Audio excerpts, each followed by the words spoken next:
Okay, so this is part 2. I'm just going to go over a couple features, more advanced features quickly with you, but you can see all the power you can do, which is some fairly easy to use options. So let's say if I want to put a mouth on the forehead here. So I'm going to open up Chloe's face here. That's actually looking kind of interesting onto its own, like a very interesting surreal art piece of like, what on earth? I should turn this into a GIF animation or something. Anyhow, boom, boom, boom. Make sure I'm on the layer here. Copy and paste that. Turn that off. Move that up to the top. Let's move the mouth into place here. Let's flip it. Edit, transform. Let's flip that horizontally. And let's make that bigger. Into place here. Okay. I'm going to show you how to feather and kind of do some other things here, right? Rather than just erasing. So this is a more advanced feature. I'm going to use the pen tool to create a more controlled selection out of the mouth here. So I'm going to go in here, zoom in. I'm going to go to the pen, just make sure you click the regular pen tool. And I'm going to click around the edge of the mouth here. Click and drag the pen tool. You see that these handlebars come up. Wherever that handlebar is pointing will be the direction of the next part of the pen. So if I then click and I'm handlebarring it and it's facing this direction, then that's where the next part of the pen's going to go. So click and then drag, and then I can basically have much more control over what I'm selecting here with the pen tool. Then at the very end, your final click should be on the click of this anchor point here, boom, and then now the pen's all joined together. So in Photoshop, you can go over to paths, and basically essentially what you've made is a path here. I can show you more about paths if you want, but you use the pen tool, you join it together, and then you have a path. If you hover over the path, you hold the command or the control key. So if you're on a PC, you're going to hold the control key down. If you're on a Mac, you're holding the command key, or so press and hold command or control, then click. Then it changes the path to a selection with the dancing ants, right? Then you could copy and paste that into its own layer if you want, like that. So the steps about what I'm going to show you, because it's a bit more complicated, so I'm just backing it up. You're out of the layers. Once you've made your once you've selected your pen tool, you move from the layers over the paths window. Hover over this square here, press and hold the command or the control, and click. You have your selection. Then what I do is I go down here into this mask. I'm going to go add a layer mask here. And then you see right away when I click that, it now clips kind of the mask around the edge of everything. So I've gotten rid of all of that. So there'll be tutorials out there that will show you how to feather the edge of this mask here. So I'm on the mask layer. I can go up to select, and I can go select mask. And then here's my feather part down here, and I can push that up here and then hit OK. And you see now that it's feathered the edge of that. The problem with feathering the edge, in my mind, is it does this uniform feathering. It doesn't really give you a lot of customization to the different parts. So I'm going to undo that. You can see the feather is gone. And what I do is I smudge the edge of the mask to create custom feathers when I'm doing this. So if I go to the smudge tool, zoom in, go to the smudge tool, and then I can adjust the pressure of my smudge to whatever I want. And I can start smudging the edge. And this is a huge game changer for me when I figured this out. Because now I'm not limited to a feather, the same feather around the entire edge of the object. I can actually get in there and start really, like if I need to feather more or less, I can do that. Just a little bit of feather. This area here, I'm going to feather a little bit more. Really smudge that over. I'm calling it feathering, but in fact what I'm doing is smudging the mask. But it's creating a custom feather. So that's my huge tip for you. If you really get into photo manipulation, a lot of it is morphing and feathering things in and blending things in. You throw a mask on the edge of the object like I showed you, and then you go and you smudge the edge to create custom feathers. So that's tip number 1. So I'm going to stop talking. I'm going to play around and get this mouth blended into the head a little bit better, and just play around, and you can watch me, but I'm not going to do much talking.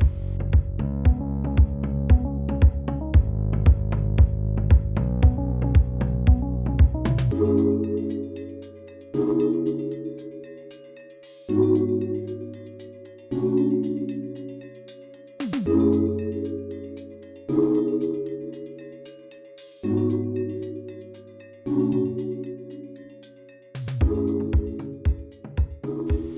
now I'm going to want to create a bit of an edge around here to make it this looks like it's popping into the head.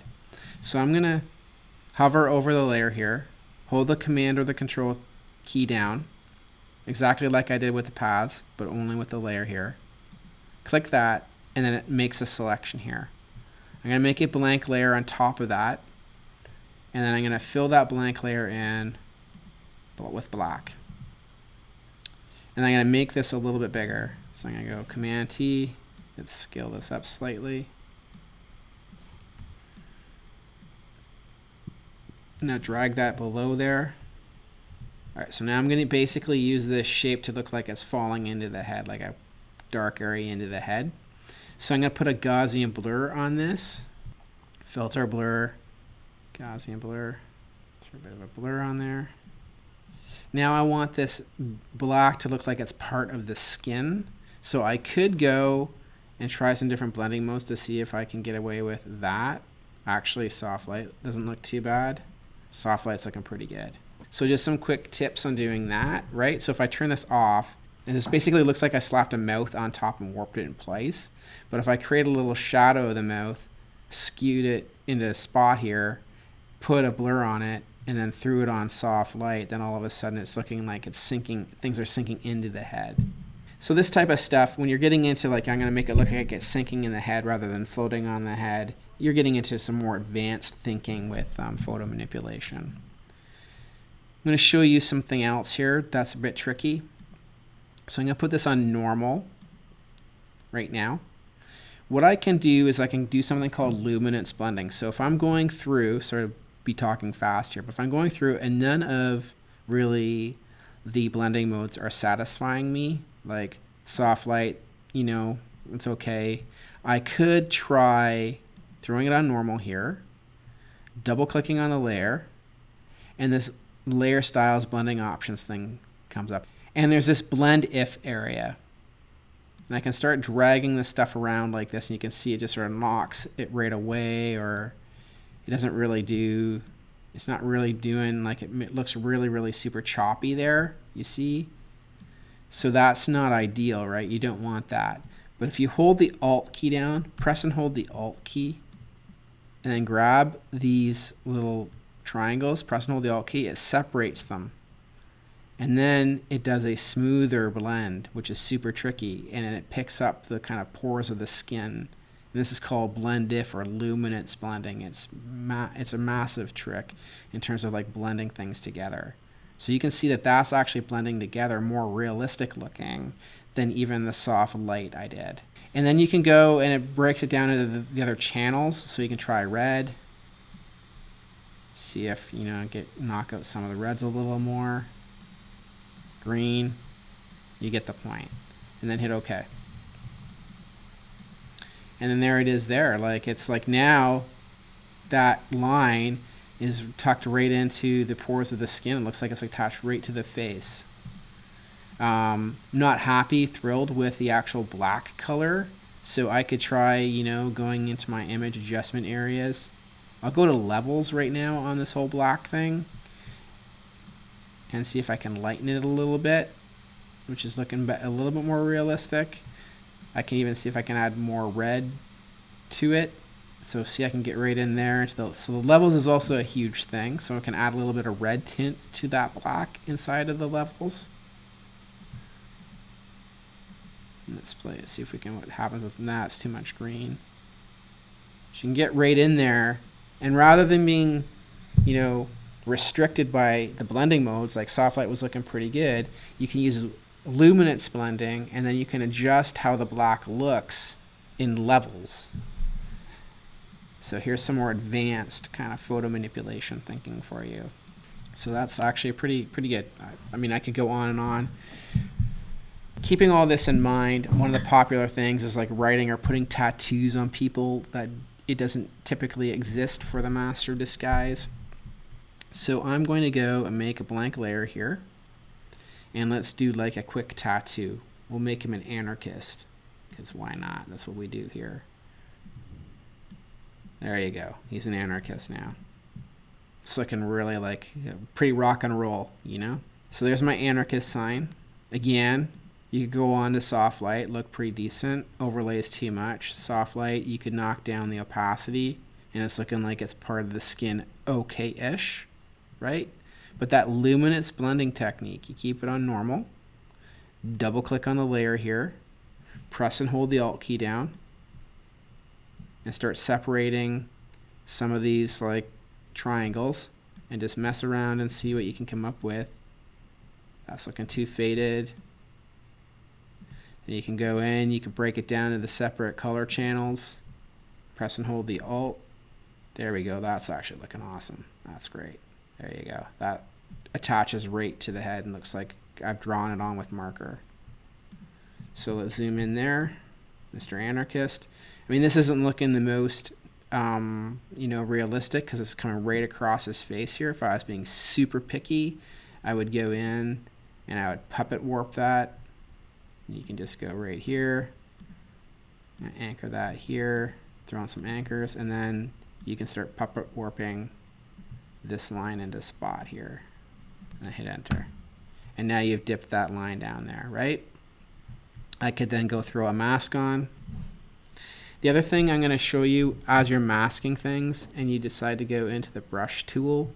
Okay, don't always stick with the airbrush look. You can go and extend your brush capabilities by, importing brushes and looking for different texture brushes. So I'm going to pick this chunky charcoal brush and just show you what you can do. You can throw, then you've masked some textures on there. You remember what I said about smudging the mask to create more realistic feathering? I'm going to go over here to the smudge tool, probably knock down that strength a little bit more in this circumstance and just kind of like move that around, and then it smudges it and makes it look realistic. I think I'm still going to go back into the brush here, go to the airbrush, and just knock this black down a little bit. I'll make sure I'm on the mask. There, opacity, lower that opacity. And then you can just knock that back a little bit and fade that in. But you've used your texture brush to actually fake some pores there, and now you used your airbrush to knock it into place. And that's when you really get into the magic of photo manipulation. When you get into these brush techniques, these blending techniques, you can do some pretty crazy stuff. Now we have the Cloet Futher Anarchist monster here. I don't know where this is going, but I'm thinking of a horror movie poster.